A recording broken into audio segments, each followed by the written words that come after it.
So I wish I had someone tell me what I'm about to tell you guys when it came to when I first started getting into dog breeding and whatnot.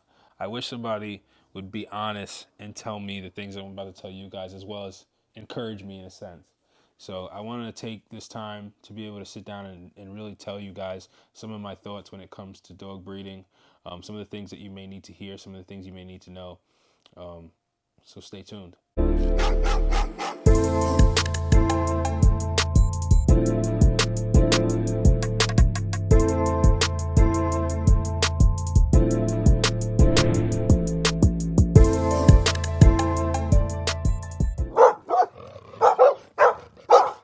What's going on, Bully fam? It's your boy, the educator, the scientist, Mr. Double Muscle Line Bulls, bringing you another episode of Breeders Hacks. So we're going to call this one Dog Breeding Motivation, because I really wish when I was doing my research and watching YouTube videos and things like that, that there would be a breeder that would kind of tell me these things that I'm about to tell you guys, especially when it comes to taking losses. When it comes to dog breeding, people don't realize there's a lot more that comes to it than it seems. It's not a get-rich-quick thing or anything like that. There's a lot of hard work that goes into it, but I mean, it can be very profitable, and not just in the sense of monetary gain, but in the aspect of seeing something that you've created, and seeing how it develops, and seeing the puppies and enriching other people's lives through giving them puppies and them having their new family member and things like that.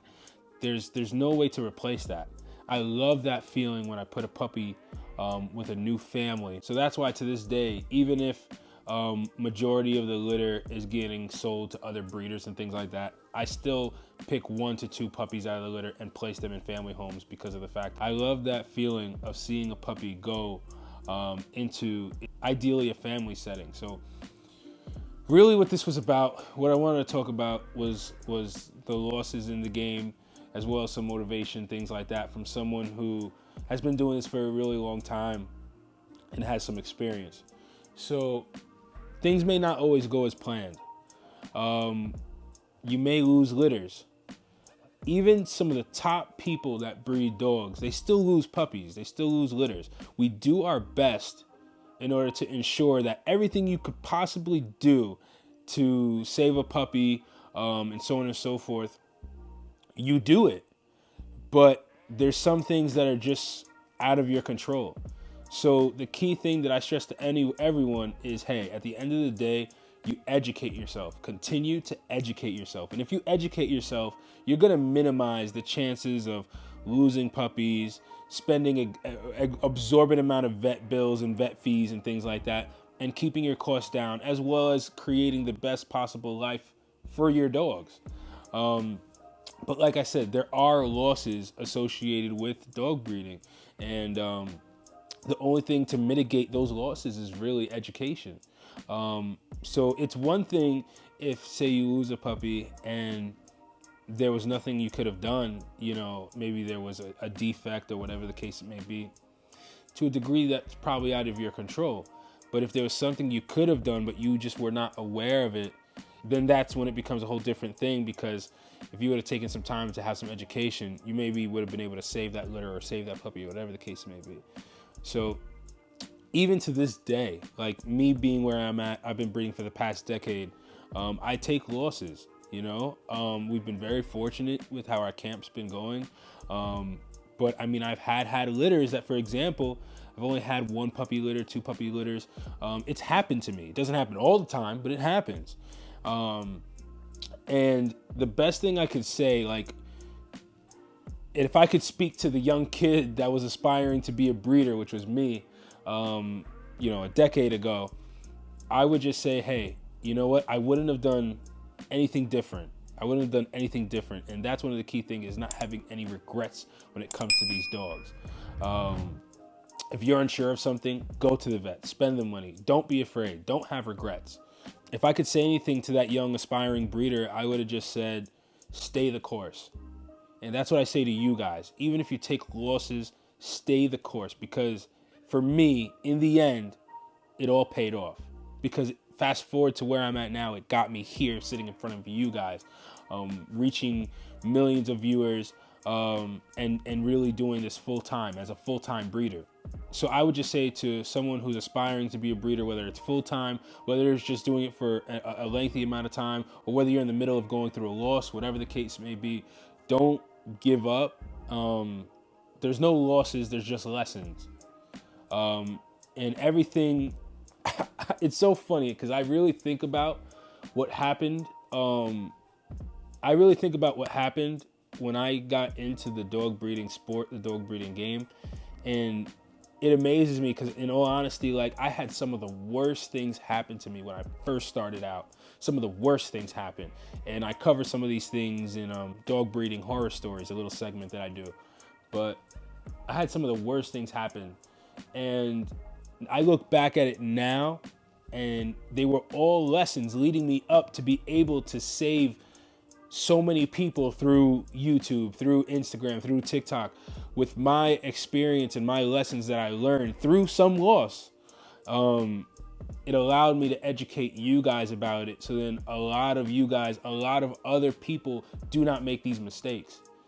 So it took me to take that one loss maybe, but I may have saved hundreds, if not thousands of people from making that same loss, and saving puppies and saving litters and saving dogs. So it all comes down to, what do you do with that loss? Do you turn it into a lesson? Or if you continue the same path and make that same loss again, then you didn't learn anything. And then at that point, it really is a loss because you're not learning, you're not getting a lesson from it. So let everything be a lesson. And actually, now that I think about it, there was one time that me and my partner, my cousin, we had lost a portion of a litter, a large portion of a litter, almost all the puppies. And me and my cousin were like devastated. We felt like we failed. We didn't know what to do. And my mentor came and scooped up the puppies and what was left. And he was basically like, listen, I'm going to do my best to bring these puppies back to health, back to life, and keep them alive, because we had brought them to the vet. Vet had no idea what needed to be done. They just kind of prescribed some medicine, and still the puppies were passing. So my mentor, who was really done with whelping and done with puppies, he stepped in and took the puppies, and he started bringing them back to life, and he actually kept them alive. It was like around the clock care, but he kept them alive. So anyway, we go to his house a week later, and he's like, look at these puppies. And they were in great shape. But he did say, don't allow this to stop you. This can either make you or break you as a breeder. And the same thing goes to whatever losses, whatever lessons you're going through right now or may come into. So as a breeder, you're going to come into some sort of obstacles, some sort of challenges that you've never faced before. And it can either make you or break you. And that's really what he was telling us. He was like, listen, you lost puppies from this litter. You did your best. You even went to the vet. The vet did their best. Do you allow this to break you as a breeder, or do you allow it to make you as a breeder and learn from the lesson? And we were, talked about it. And we're dog people. We love dogs. And to see us lose some puppies was very hard. It was really hard. But we continued on. And we said, you know what? We're not going to allow this to break us. And we took it as a lesson. He explained to us. That was the fortunate thing as well. He explained to us where we made our mistakes and how to fix them going forward. And we never had that issue again. And now when I get hundreds of people over the course of the past couple of years asking me the same question on something that we took a loss on, I pay it forward. So I say the same thing to you guys who watch Breeders Hacks here. You guys are a special breed of breeders, special breed of person who's acquiring information to better the breed, to better yourself as a breeder. So I just say, pay it forward. As I take the effort and I make the effort to educate you guys best to my knowledge and best possible, I just ask you guys to pay it forward. So then the lessons that either you have learned on your own through the heartaches and so on and so forth as a breeder, pay that forward. Pay it forward so someone else doesn't have to make that mistake. As well as when it comes to paying it forward, when you're explaining to someone else, you actually learn a little bit more in depth about the particular thing as well. So you benefit yourself as well by explaining it, because now somebody's going to ask a question. You can say, you know what? I didn't think of it that way. You know what?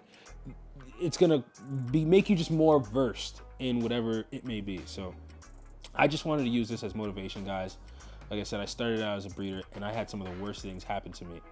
And I was able to continue on and stay motivated and continue doing what I do, what I love, which is these dogs. And fast forward to today, I was able to quit my 9-to-5 and I do this full time. This is all I do. I guess you could say retired, I don't know.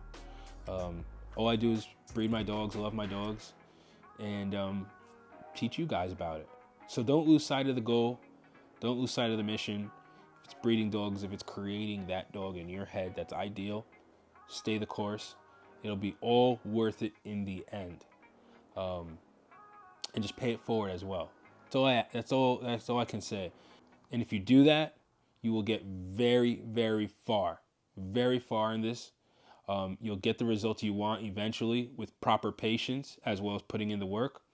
And during your course or path, you might be able to change some people's lives and help some people out and save some dogs in the meantime. So I hope this information was helpful. I hope it was useful. Use this as motivation. Like when things, like when it gets tough, when it gets hard, refer back to this. Just remind yourself that there's no losses, there's only lessons. And maybe share this to someone else too, who may be having a hard time when it comes to their dogs, their litter, or whatever the case may be. So until next time, I'll see you guys in the next episode of Breeders' Hacks.